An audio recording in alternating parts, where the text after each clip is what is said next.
টাকা টাকা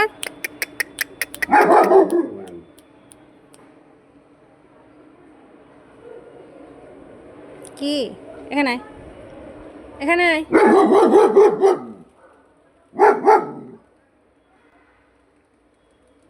কি হয়েছে? কি সেদিন গিয়েছিলাম কৃষ্ণনগর গ্যাস অফিসে, তো সেখানে গিয়েই দেখা হলো এনার সাথে। পাশেই বাড়ি, তো এখানে 4টে জার্মান শেফার্ড আছে, তার মধ্যে 2টো বাইরে এসেছিলো, দেখতেই পাচ্ছ। তার মধ্যে এটা হচ্ছে একটা, এটা হচ্ছে সব থেকে বড়। আর আওয়াজ তো তোমরা শুনতেই পাচ্ছ।